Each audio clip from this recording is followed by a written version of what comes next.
Hey everybody, it is Kellen Nitro for Nitro Maniac TV's Wrestling Unlimited coming at you with another nostalgia Nitro Steak, a classic Nitro Steak if you will, duties from time to time.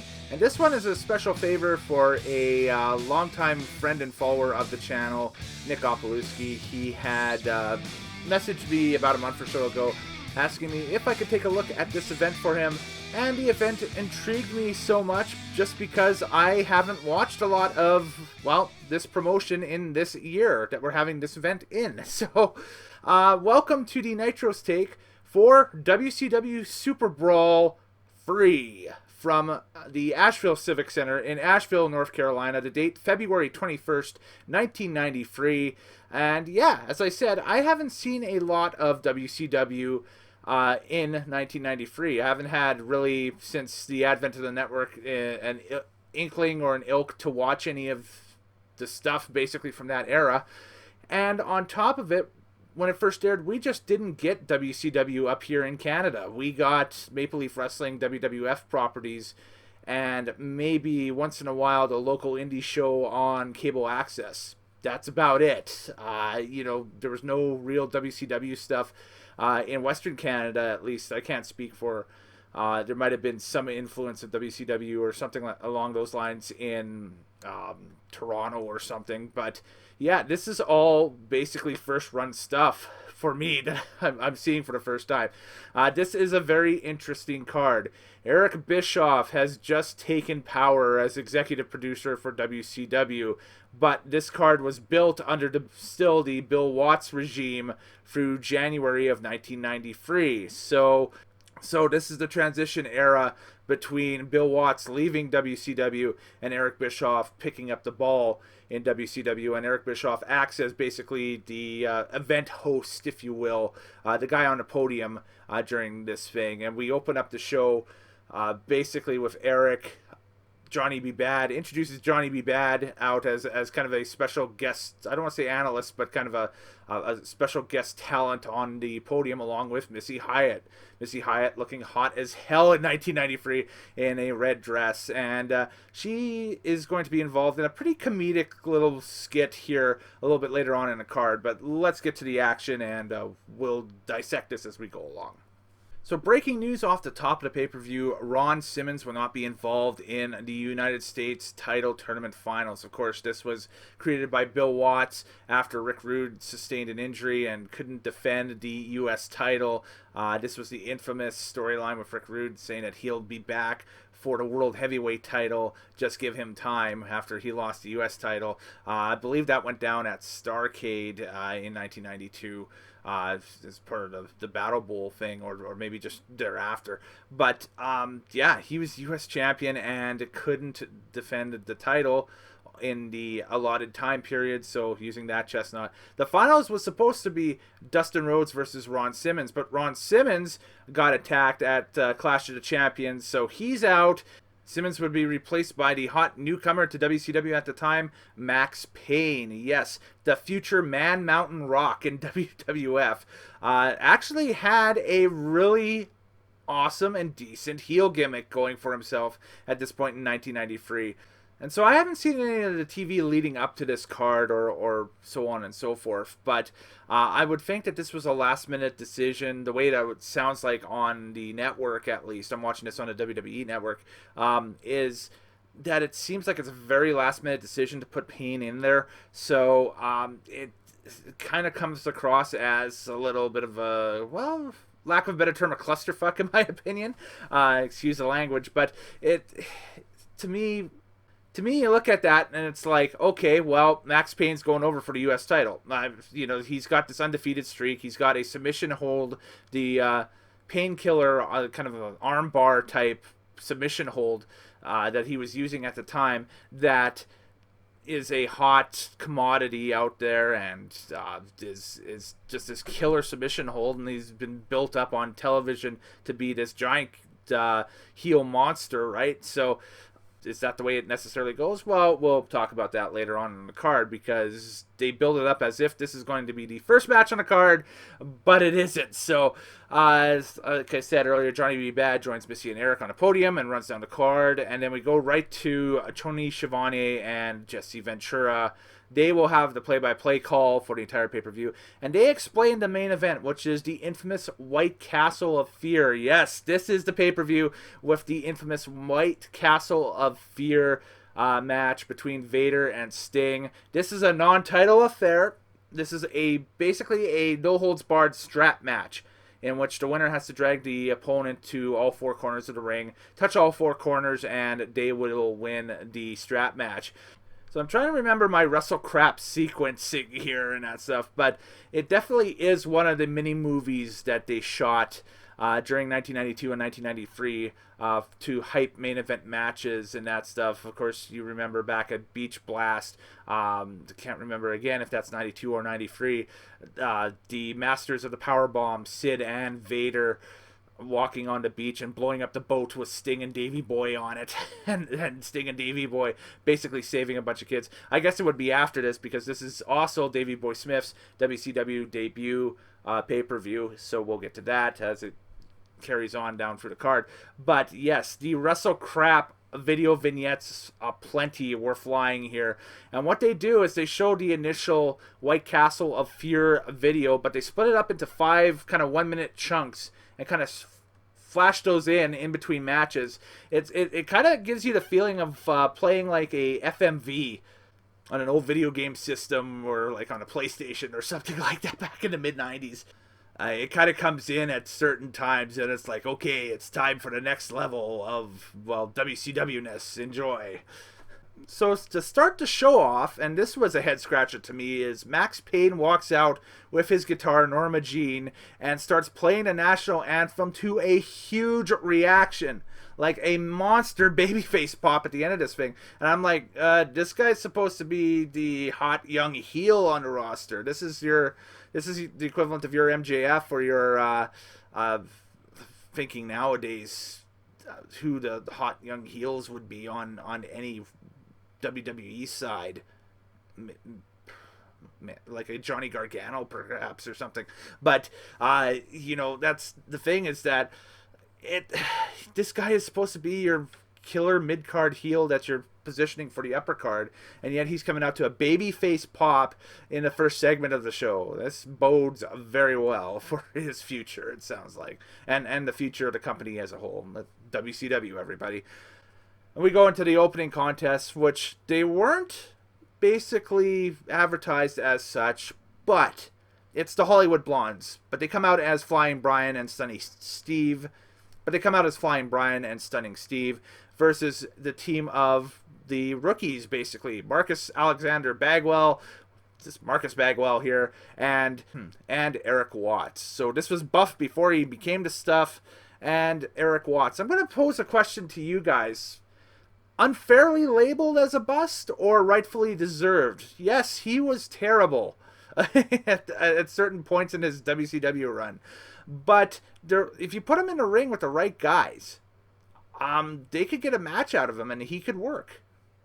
And we didn't see enough of Techno Team 2000 in WWF, but it seemed like him and Chad Fortune had found a little bit of a groove before the rug got pulled out underneath them for a couple of weeks or so, as Techno Team 2000, as he got out of that influence. Well, his dad was over in WWF at the time, but they gave him a tryout anyway.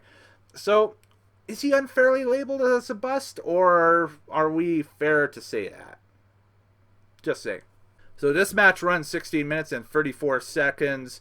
And a great finish in this match as Bagwell hits a fisherman suplex on Pillman, but Austin hits a top rope elbow, allowing Pillman to net the 1-2 free count. I have also written down here that any Hollywood Blondes match at the time is a treat, and this one is. This is a good one. It didn't feel like it was a special pay-per-view type match, though. It kind of had the opening of a kind of a fair to Midland meh type opener, but the last few minutes of the thing is very good, and you can tell that actually Bagwell looked really good with Pillman in a lot of instances in this match, and Austin and Bagwell looked really good as well. So you could tell that Buff, that Marcus Alexander Bagwell, I guess, was on his way to something. as we would see at the end of the decade for sure. He definitely would blossom into a main event talent for WCW. So the groundwork is being laid here for one of the hottest tag team acts in the early 90s, if not ever, the Hollywood Blondes, with Brian and Steve getting the win here. They worked as one, as a unit. Once they figured it out, man, it's just an amazing tag team. Any Hollywood Blondes match from that era is a treat, and you can kind of see now what the influence and what the impotence is between the Hollywood Blondes and the Varsity Blondes right now in AEW, with Griff Garrison and Brian Pillman Jr., kind of what they want to get going along those lines. Although that's kind of like a hybrid of the Varsity Blondes. You can see influences of both the Hollywood Blondes and of Pillman and Z-Man. Maybe a little bit more Pillman and Z-Man than anything else right now at this point, with the babyface persona. So part 1 of the White Castle of Fear video airs, and then Eric Bischoff and Johnny B. Bad announced that Ric Flair, the Nature Boy, will make his return tonight. Missy Hyatt tries to interview Flair in the limo, but is escorted away as Flair hits the building. A huge pop as Flair enters the building, and this was the comedic bit I was telling you about. Missy almost falling over her high heels trying to get the interview with Flair, and just kind of basically throwing up her hands in disgust at the end, just very funny bit, very hilarious.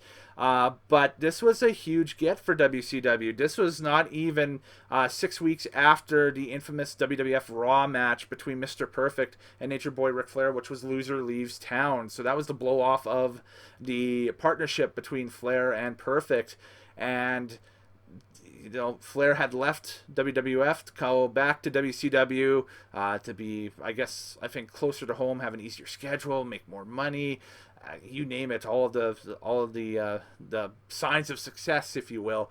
And this would be Flair's second longest run with the Turner/Crockett organization. The start of it from 1993 on.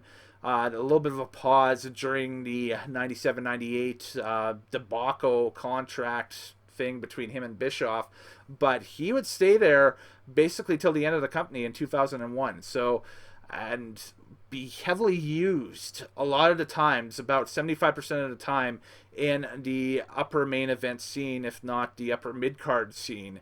Most of the time as a heel too, so they knew exactly what they were going to do with Flair, or had an idea with it. At times it got a little skewed, obviously, but at this time it's all a bed of roses as Ric Flair, the Nature Boy, the greatest, the GOAT of all time, returns to, his home promotion, WCW. Our next contest, Chris Benoit versus Too Cold Scorpio, or Redacted versus Too Cold Scorpio, depends on, what side of the universe you fall on here. Benoit/Redacted making his WCW pay-per-view debut.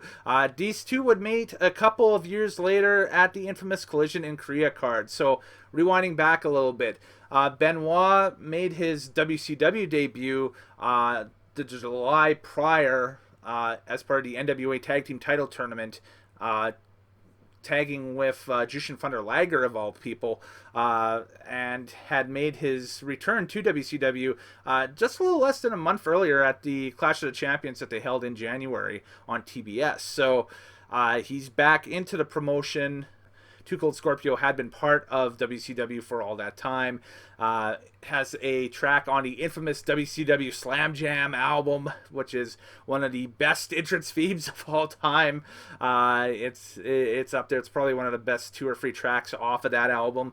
And, he was an innovator, the high flyer, the man who invented so much aerial offense and aerial maneuvers. It's basically you watch a match today and you can point out maneuvers that are done by athletes in the ring and yep, Too Cold's an innovator, Too Cold's an innovator, Too Cold's an innovator, Too Cold's an innovator, and still active today, which kudos to him.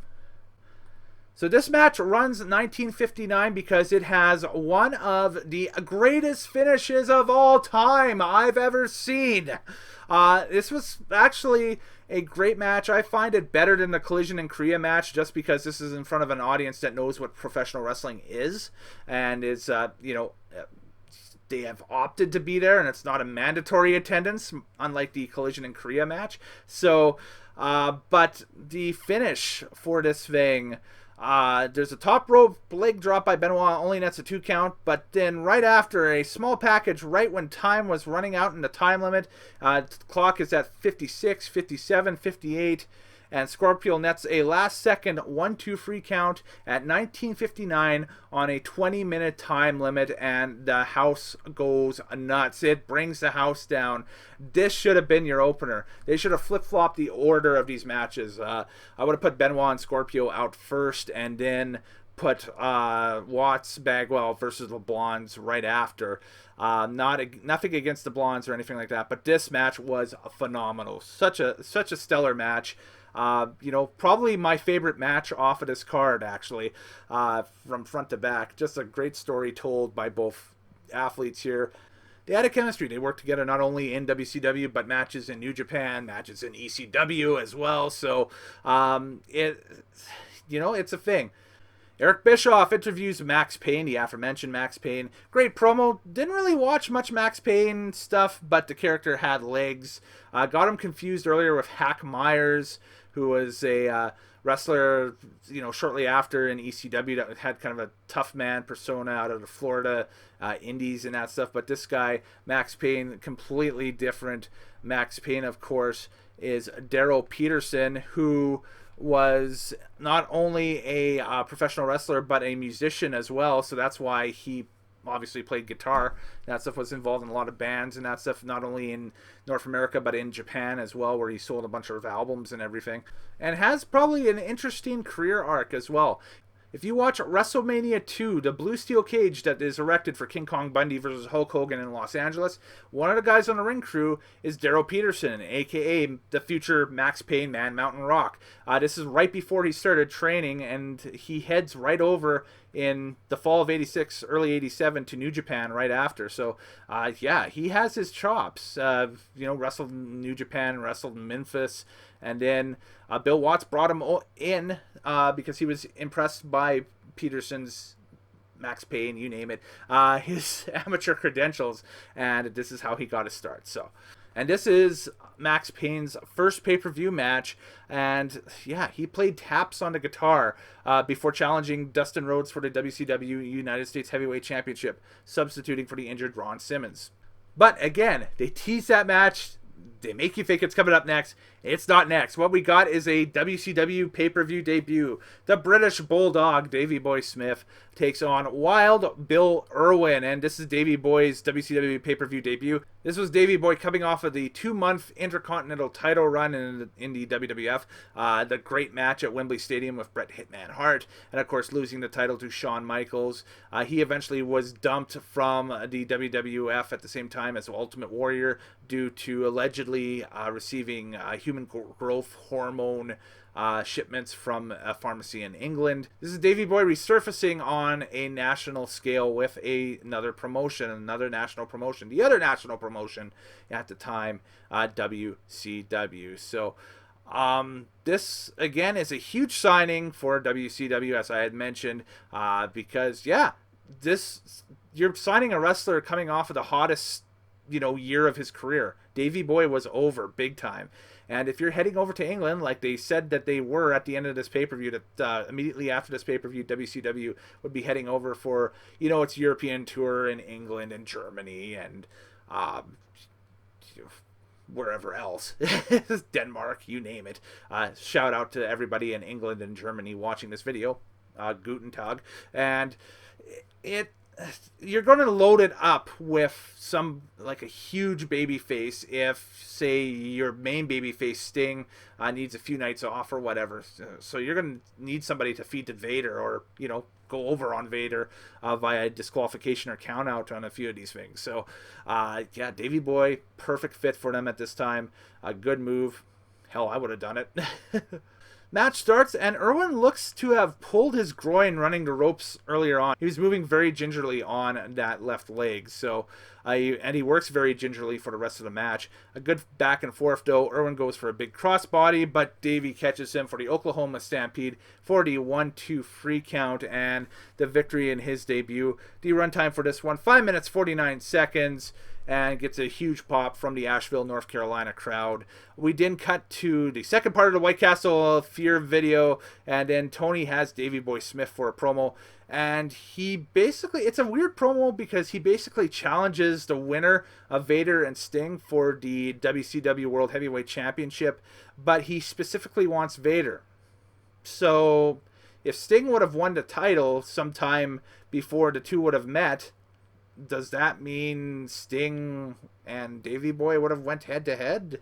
Anyway, Johnny B. Bad and Missy Hyatt line up Cactus Jack and Paul Orndorff, and then the match starts hot because Paul's giving a interview in the backstage, but this thing starts big. It's a Falls Count Anywhere match with the late great Mr. Wonderful Paul Orndorff, rest in peace, sir, versus Cactus Jack. And then, like I said, the match starts hot during the interview, but Cactus with the advantage early with a big slam to the outside and a Cactus elbow to Orndorff onto the outside. The match finally hits the ring with Orndorff in control. And then Cactus starts taking those out-of-control wild bumps that we know him for and love him for, but we're definitely career-shortening, we'll put it that way. Massive bump by Cactus over two safety rails after an Orndorff kind of hip toss, which was kind of wild. He rolled the top. He kind of rode the top of the rail before falling off to the side of it. That was very wild, very strange.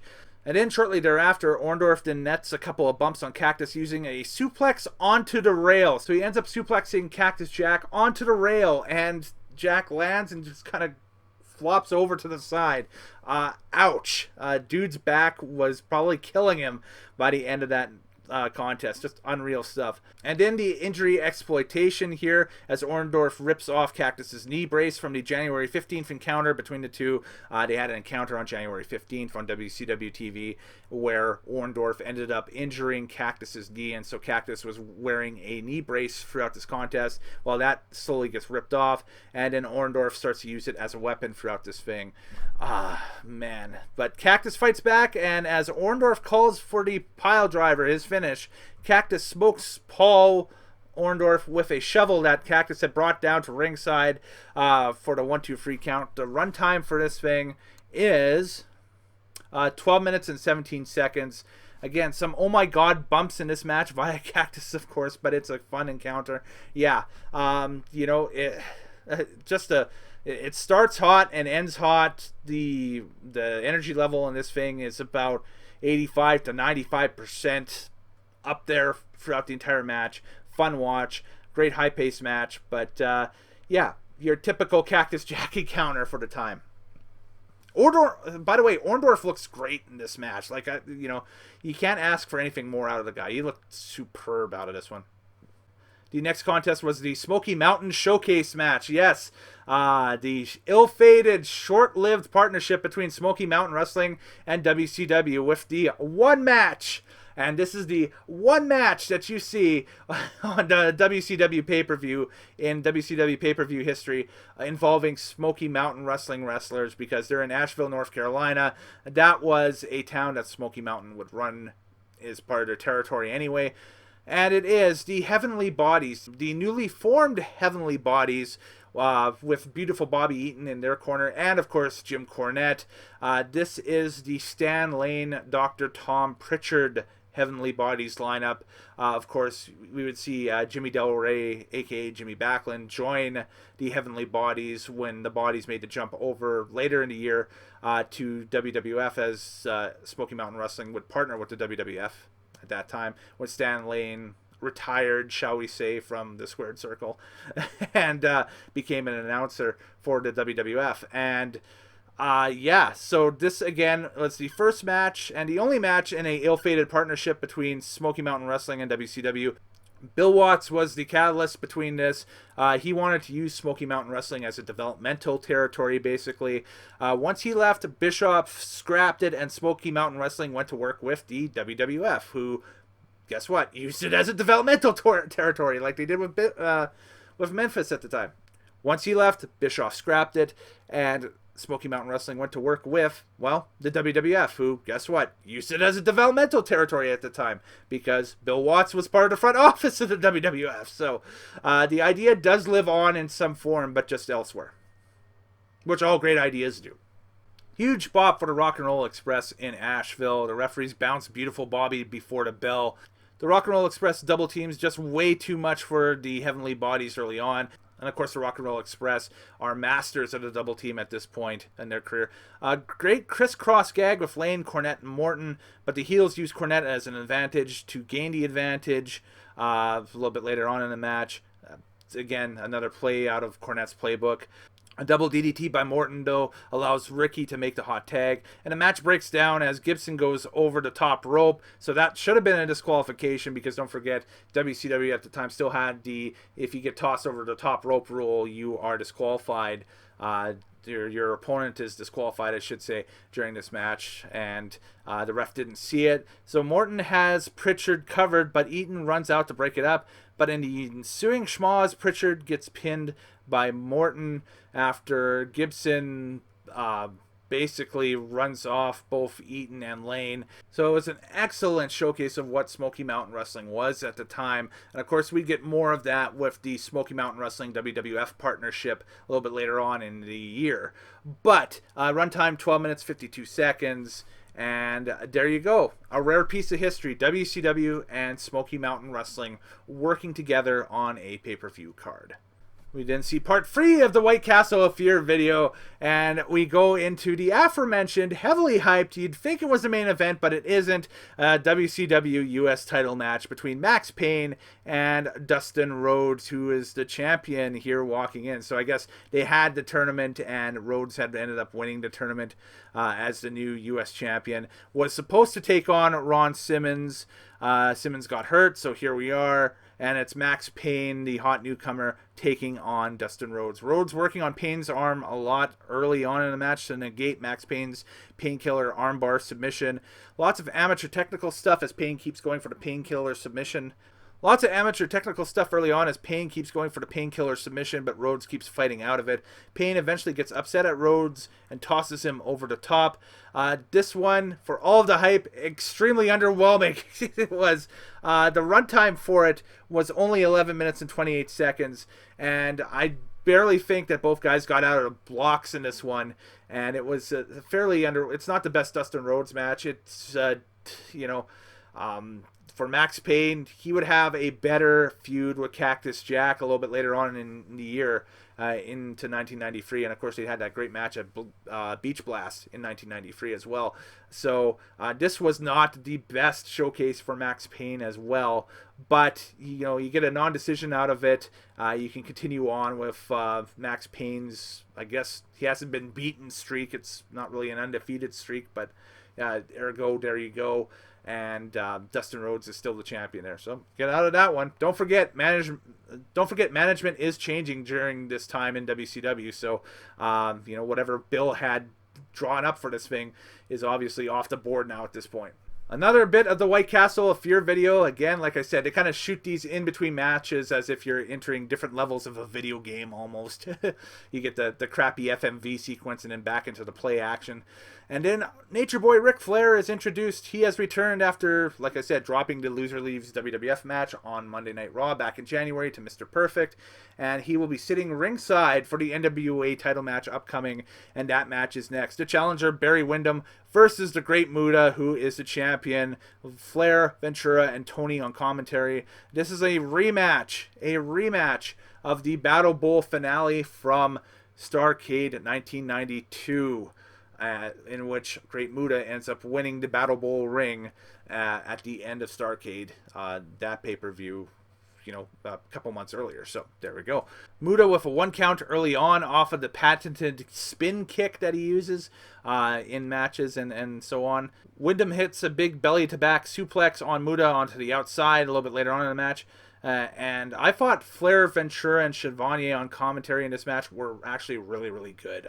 I kind of wanted the rest of the show to be the Freeman booth with those three because it was awesome. You know, they were establishing a little bit of storyline because Ric Flair had shown up with a bunch of Secret Service type people, and they were talking and doing so on and so forth. Stay tuned to future WCW weeks of television, I guess, if you're watching this on the network and that stuff, to find out where that goes. And I think that that's kind of more leading into Flair's eventual return to the WCW ring, but this probably is still the genesis of the Flair for the Gold, the aristocratic Ric Flair with Mademoiselle Fifi and that fresh look on the character that he had once he got back into WCW at the time. So there we go. Finish of the match, Muta comes back with a handspring, elbow, backbreaker, and moonsault, but Wyndham moves on the moonsault attempt. A double-arm DDT by Wyndham nets the 1-2-3 sometime later on. And post-match, this was the key, because this led up to something a little bit later on. Flair hands the NWA title to Wyndham, or is attempting to, but Wyndham will not accept it, and the two stare each other down to kind of rekindle that rivalry from a few years earlier, from about the 87, 88 year-ish. To rekindle that rivalry from about 88 or so, prior to Wyndham joining the Horsemen.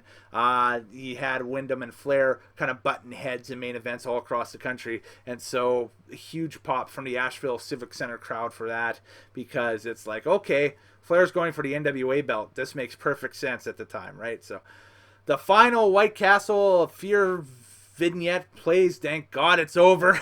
Bischoff, Hyatt, and Bad make their final predictions for the main event, and then we get into the main event match, which is the White Castle of Fear lights out leather strap match, non-sanctioned by WCW, as the little box at the bottom of the screen tells you.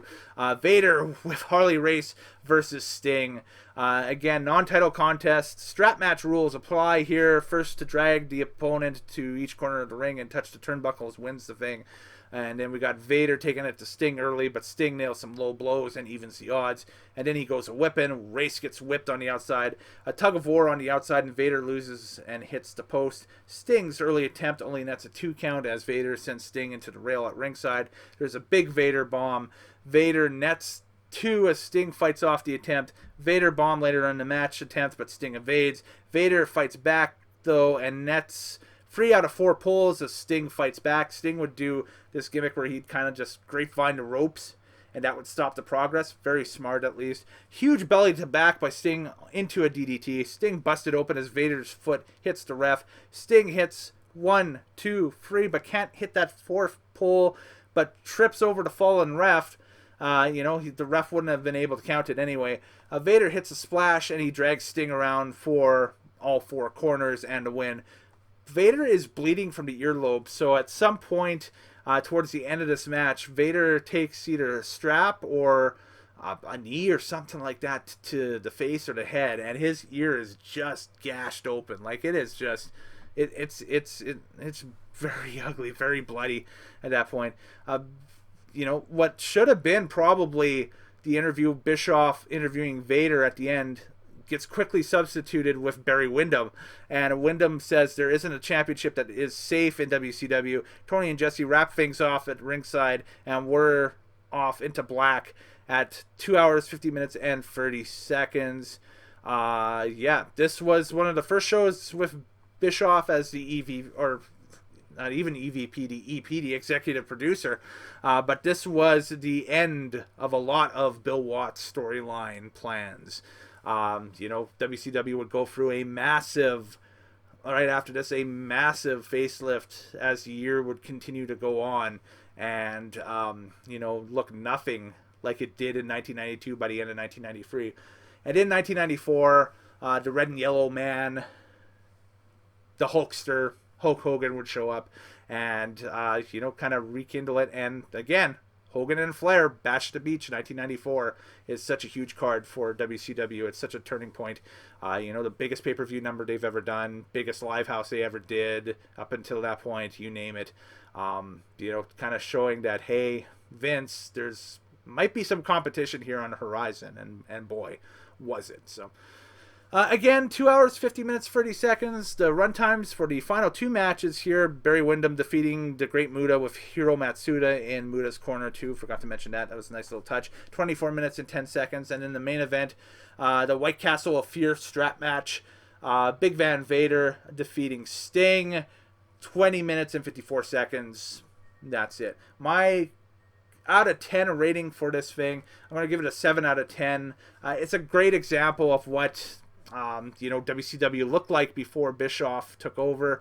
And even with Bischoff in office taking over at this point, he had only been in office for a few weeks at this point. So it's just a matter of maintaining through the pay-per-view what had already been established. And now that the pay-per-view's done, you can go ahead and basically now start working your magic to try to make it better. So, and he did. I'm not a, I don't want to say I'm a pro Bischoff guy, but he did a lot, and respect the work that he did.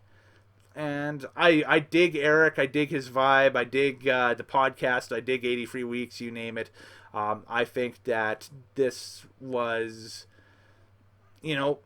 this is, you get the feeling that this is a company that's just starting to see the potential that it could have, but it's got to suffer through a lot of crap first before it does that. So, but anyways, later days, happy wrestling watching. I'm Kellen Nitro. Be sure to like and subscribe. Share this video around if case the video was too much for you. This is also available as a podcast over on SoundCloud, so you can download it and take me along with you as I narrate the story of Superbrawl 3 from Asheville, North Carolina, not Ashland, Asheville, North Carolina, and the Asheville Civic Center. By request, again, Nick Opalewski sent it in. Hold off on the requests, I guess, for the next little bit here.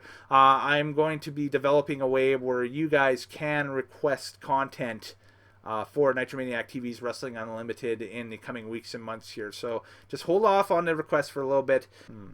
I'm just developing a way that you can request these type of shows if so desired, and kind of make it both beneficial for both you and I to do these type of things. So anyways, later days, happy wrestling watching. We'll see you next time here on Nitromaniac TV's Wrestling Unlimited, and do take care. Spread the link around, get some subscriptions over here, and join me next time.